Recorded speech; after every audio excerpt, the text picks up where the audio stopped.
देखिए, भगवान तो सबके होते हैं और सबके हैं, और भगवान हर व्यक्ति के कण कण में हैं, हमारे भी हैं।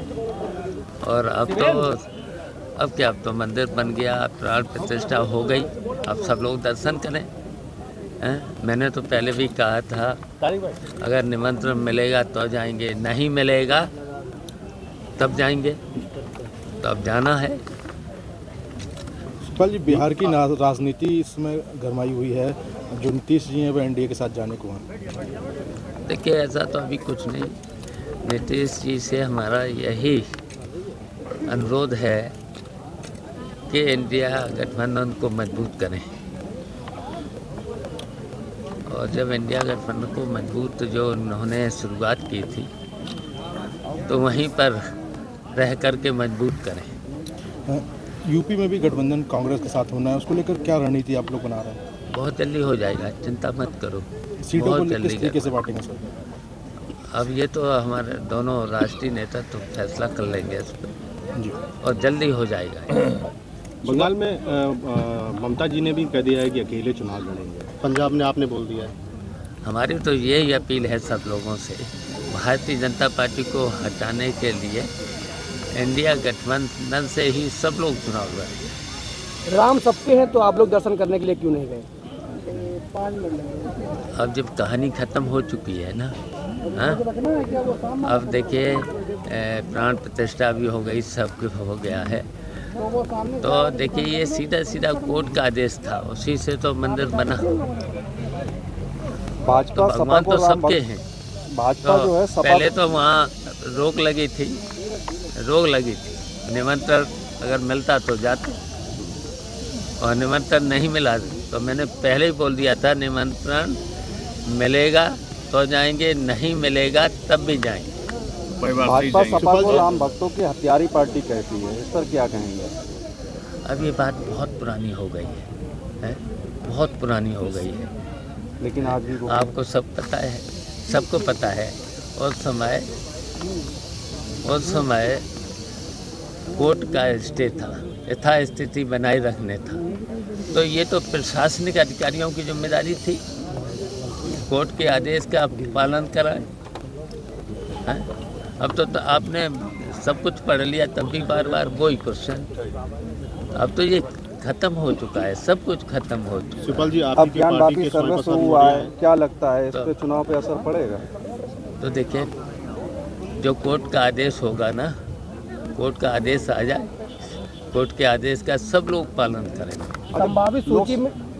संभावित सूची में अखिलेश यादव के आजमगढ़ से चुनाव लड़ने की बात सामने आ रही है।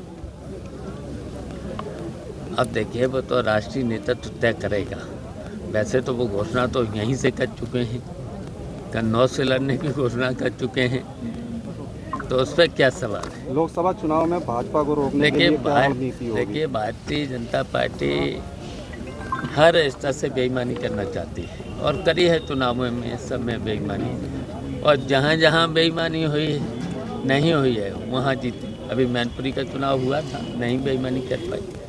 अभी हुआ तो घोसी का चुनाव, कितने से भारतीय जनता पार्टी हारी, और इसी तरीके से अगर निष्पक्ष चुनाव हो जाएगा तो भारतीय जनता पार्टी हारेगी, और इसलिए हारेगी कि भारतीय जनता पार्टी ने कोई काम नहीं किया है 10 साल में, केवल हिंदू मुस्लिम, और जो वादे भी किए थे, एक भी वादा बता दो कहीं पूरा किया?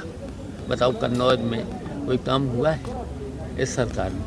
और समाजवादी पार्टी में अखिलेश यादव की सरकार में या नेताजी की सरकार रही है, बताओ कितने काम हुए?